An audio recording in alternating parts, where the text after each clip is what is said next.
Tulis. Every Friday, I'm at Panera Bread Store in Hickson, and I chat with the homeschool dads about all kinds of things. Today we talked about what is fiat money, and a question arose over India's plan to create a fiat cryptocurrency. And when I first got wind of that story from Sam Spade, our local author and Bitcoin specialist, I replied back in an early morning email. It is redundant to refer to fiat cryptocurrency, because cryptocurrency is fiat itself. It's just a private fiat. So we discussed over our bagels and coffee the meaning of that word, and he was pressing us one direction and then the other. And I said, Sam, your questions are too swift for us lumbering coffee drinkers here. We're not sure we can disentangle your question and give satisfaction on the points you raised. This is David Tulis, and we are here at Nooga Radio 92.7, and have had a couple cups of coffee, and I'm glad that you're tuning in and giving. Maybe I can be give you a little bit of pep, as I have been receiving it through the gullet. Yours is going through the ear and the mind, and maybe if with just a couple minutes, I might bring some benefit to you. I do thank you for joining me here in the Panera Bread Store. There was sitting next to me a man who looked like a doctor. As I parted from the table of chit chat and went over to a separate table to think about you, my listener, and what I was going to bring up to you today on the program, and make calls and so on. And afterwards, I spoke with this gentleman who in the scrubs, and he was not a doctor. He was, in fact, a salesman for a major manufacturer. And I said, and after chatting with him briefly, I went over to his table, and because something was bugging me. And the thing that was bugging me was, why are you wearing scrubs if you're in sales? What is that? How does that explain that to me? And we discussed briefly what, the idea of sales. Sales are knowing your customer. Sales are serving your customer. And in my own analysis, I have a very high view of sales. I think sales are vital, and they're in a way they're part of the Christian ethic, right? The Christian ethic holds that every person, you, my listener, being the first of them, right? You, my listener, and every other person around you has a duty to serve other people. Now, hopefully, you can make your livings on some of those elements, some of those contacts in service. You can have money coming in with which to pay your light bill and your water bill, and write your Samaritan Ministries check, as I did this week, sending $495 to a family directly, not to a family, to a young mom with a daughter who had been ill with ear infections. I sent my insurance check, if you will, directly to her for her benefit. Those are all things that you need to have money for, and sales is one way in which you can make money. Everyone is serving somebody else, right? You, my listener, you're selling something right now, even though you may be in an office, you may be in a factory, you may be on your way to a dreary job in programming. You're serving somebody, and you're selling yourself. You're selling your gifts and bringing about a benefit to that employer, assuming it's an employment relationship. And the two men in scrubs, there were two now, two men in scrubs, and I just mentioned why they were there. They sell equipment and parts of equipment from this major manufacturer, and they have big hospital accounts here in town, and so they're involved. I said, well, why don't you have your sales just wear suits and have your sales meeting outside? How can a sales meeting take place in a sterile environment? I don't get that. And they said, well, we are involved in how our equipment's used, and so we, as salesmen, we want to know how it's going. We want to see it in operation. We want to be there to see if there are any faults with that equipment, if there are any inefficiencies in it, how it's being used, and because that's how we improve the product. Salespeople, they are at the point of contact between the manufacturer and the user, right? They are an important interface between those two parties. And so these men in their scrubs explained, well, if we go into the deep part of the hospital where there's, an open heart, let's say, on an operating table, with the patient, of course, blissfully anesthetized, and the doctors huddled over the open organ, and we're there. Well, of course, we have a deeper level of protection, higher level scrubs that are provided us by the hospital, but sometimes I was led to believe they're there too. they are seeing how the high-end manufacturing equipment works there as well. So they're experienced medically, though they're just salesmen. They look like doctors, and they play doctors on their sales calls, and they are learning about their product that they're selling. Right, they're trying to get the customer to buy, keep paying the rent on this product, or keep buying parts for it, or keep updating it, and maybe buy the next model when it comes out. So that's what they're there in sales. Why are they doing it? Doesn't it seem excessive somehow as a salesman to be in scrubs, right? It just seems extraordinary to me. But as I thought about it, I thought, well, they're doing what a salesman should do, and they are living the imaginative life. They're thinking about their customer, the customer created by their manufacturer, right? The big brand name, right? And they're serving that big brand name, and so they want that big brand to have the best intelligence, and they are part of that process as salesmen. They want the customer to be happy. They want feedback, and so they are almost at the elbow of the surgeon. They're clinking his instruments above the throbbing organ during the surgery. Maybe not quite at that level, but they're very nearby, and that's what the salesman does. And you think, well, that really is extraordinary, and that is really, as I mentioned to them, I just threw off the comment that sales are not bad. Sales are good. A salesman has a high calling, and a salesman should not be looked down upon as simply money grubbers who want the commission. Some are, but you have bad merchants, you have bad mechanics, you have bad salesmen, you have bad people in every profession. You have bad husbands, right? and bad wives. But that doesn't mean that the category as a whole is corrupted or wrong or bad. So in sales, when you meet a salesman, think about what he's supposed to do. He's supposed to think imaginatively of his customer, imaginatively of the other. He's supposed to keep asking questions. Now, I have in my business, in the radio business, I have the same thing. I'm supposed to keep up to speed with my advertisers, and here's what I'm supposed to do. And I mentioned to a colleague here at Nooga Radio yesterday that sometimes I'm remiss. I'm not following up on my advertisers to say, okay, how's the ad going? Your commercial is on my station. I hear it quite a bit. Is it bringing new business? Now, if I don't go back to that advertiser every week or so, or at least call the office, or come by and get waved off, if I don't do that every week, then that ad maybe it's lost steam. Maybe it's not working anymore. And so I have to keep current with that advertiser, because he's not paying attention strictly. It's up to me to keep up with the advertiser to see if indeed that commercial is bringing results. Because I don't sell numbers here at Nooga Radio. I sell results. I don't come to people with Nielsen ratings. I say, well, you need numbers if you're buying remotely, but you're here, I'm here. You're in the local market, the local media market. You can make your own decision as to what works. I've got Hannity, I've got NASCAR, I've got David Tulis every morning, I've got CBS News, Alex Jones. We've got tremendous audiences built into all these hosts. And so I'm selling that audience to you, the advertiser. And my job is to be imaginative and to think, okay, how does an ad work? Does this ad need to be updated?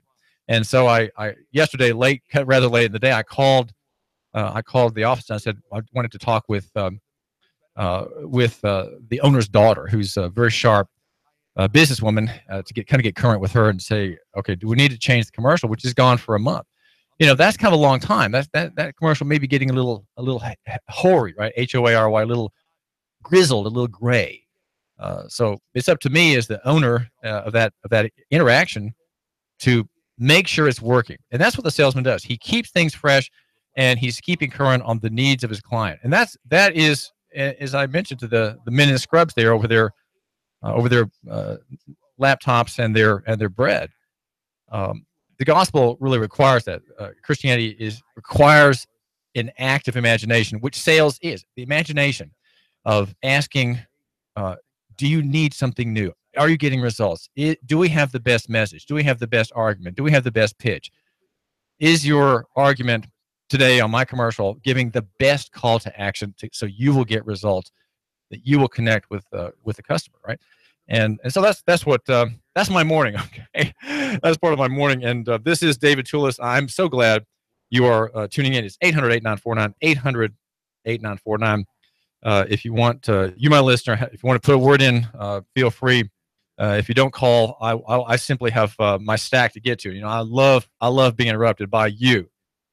You, my listener, you always can interrupt me. I'm nothing I have to say is too important to not be interrupted by you. Sales requires imagination, and Christianity and capitalism. Think about it: free enterprise and capitalism both require that. I'd say at the source is the gospel. The gospel, which is the message of God, the Creator, to humankind, the created. Right, we're the creatures. Is this? You have to look out for other people. You have to be giving grace all the time. Giving grace. The salesman in his scrubs in the hospital is giving grace to the doctor, to the patient, and to his employer, who pays him the commission to keep current. What do the customers need? What does the client need? What does the nurse need? Right? What does the tech need? What does the anesthetist need? And it's all about the other person. That's what capitalism is. We have many kinds of deformed, malformed kinds of capitalism, and because we have these reigning paradigms are about to collapse. Right? We have the prospect of being unshackled from them by devastation in the equities, devastation in the debt markets. These are prospects. I think they're very, very close, but they're going to happen inevitably. The system that we have is unsustainable, but they're unsustainable because they are not genuine free market capitalism. You want, and I want free market capitalism in Hamilton County, in Chattanooga, in Southeast Tennessee, in all of Tennessee, in all the area around Chattanooga, the future city state, as Dave Crockett, the former city council member, and I'd say our leading statesman suggests. These are what we need to have for prosperity, for longevity, for sustainability. Even though society will change, society in some ways devolves, in other ways it evolves, but overall, the Christian theory, the Christian argument is of progress. The idea of progress comes only in the gospel. No other system of thought creates progress as does Christianity. And all those systems of ideology that promise progress are simply borrowing from the truth, right? They're borrowing from the truth. They are ersatz simulacrums of the true argument of progress. Do we have progress by in feminism making war against men, right? It's really feminism is anti-womanism in a way, or abortion rights. How do we have progress with abortion rightsism? Or Marxism? All those are phony arguments borrowing from the Christian ideal of progress, and so capitalism is part of that argument of progress, and the free market is the only way where there is gain for all. In the free market, you, my listener, have a gain in your employment, in your office job, in your savings. In a free market capitalist system, the other is always first, not you. Right? What we have now in this malformation of capitalism in the free market economy is that the elites have taken over. They have created this economy of privilege, which we mention sometimes. Privilege is the kind of economic system which is unstable in the end. It's brittle, it's harsh, it's law-based. It's not based on voluntary relationships. It's based on compulsion by statute, rules, regulations, licensing apparatus, taxation, and oversight, run by bean counters and people who always look backwards, and also piss backwards. They're called, there's a term for that. I can't remember the term, but that describes that. They look backwards. They can't look forward. They don't have a sense of progress. Bureaucracies are notoriously backward looking. Retromagant. That's right. They urinate backwards. Retromagant is backwards urinating. They're also backwards looking. Retromagant is the word. It did finally come to me. and so we don't want that. Okay, you don't want that. I don't want that. We want to have the open space in front of us. But of course, there are requisites for that to happen in Chattanooga. And I would say, and I can't develop it right now, but the analysis would be that there's got to be the life in the church. There has to be in the life of the church, of the Christian world. There has to be a vigor that is not there now. Now, I wanted to mention a story by Michelle Herron at TV3 WRCB TV, a great little story about, and my time is getting away from me, and you're going to just have to forgive me. David Tulis, I'm your host. I'm the slow man of Chattanooga, right? The smartest guy with a bow tie. And if I'm the smartest guy, it's only because I ask the dumb questions. I do want you to believe that. 800-848-9222. 800-848-9222. 8949, 800-8949. I asked the dumb questions. Bradley County neighborhood taking matters into its own hands after thefts. And here we have the idea of local economy not necessarily solving crimes, but thwarting and disincentivizing crime, making crimes unattractive and unappealing. And it's on a particular road in Bradley County. And it is, let's see, what's the name of the road? There's a long road that people such as Dwayne Hicks and Clyde Farmer live on. Ella Drive. Okay. And cars are being broken into, property is being taken from, garages, property, visible property in garages that have the main door open. And like Dwayne Hicks, for example, as Michelle reports, lost a pressure washer. I put in the cameras because I wanted to be able to protect what I have, he says, and to help neighbors in this neighborhood. But he was, this man who's a constable, was victimized again, even though he had this equipment. And Michelle posts a photograph of the thieves, 2 people stealing his pressure washer. A neighbor is named Clyde Farmer. Here's what he has. This is a great quote from Clyde Farmer in TV3's story. It's online. "If I see them, they won't leave my property," he declares. "I'm just going to tell you that. Mr. Smith & Wesson will take care of them." That's Clyde Farmer, a great American with a great American quote. He says, "I'm locking my garage. Before, I never locked my garage. Everybody liked to use my tools, and they'd use them. Now that I lock my garage, they come to the house and ask me because I've been missing stuff." So he used to be very generous. People would say, "Hey, may I use your pressure washer, your lawnmower? My weed eater is missing all of its cord. May I borrow yours?" And Clyde would say, "Yes, go ahead and use that." So, by the way, we are brought to you by Advantage Printing. I wanted to mention Alan down at Advantage. Alan is a great printer, a former radio man, and I do printing at Advantage. I've done a lot of business with that company, and the services are many. You can have a gigantic poster put on your wall. You can have very stiff, large documents printed there as well. And there are all kinds of very, very fine equipment, small jobs, big jobs, business cards. Just take advantage of Alan and Brian and Becky, of course, at Advantage Printing, a very respectable printer. It's on Brainerd Road, right next to the Food City, right there next to the Food City in Brainerd. Want to make sure that you knew about that business. There's a story also in the Times Free Press by Tim O'Mars who wanted us to bring to your attention. Hang on. This is David Tulis, caller, and you're live. What's on your mind?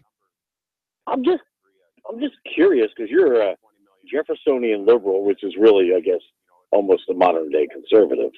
What do you think should be done? And don't hang up on me because I may want to comment with these fine people that break into cars and break into houses and steal stuff. What do you think we should do with those people?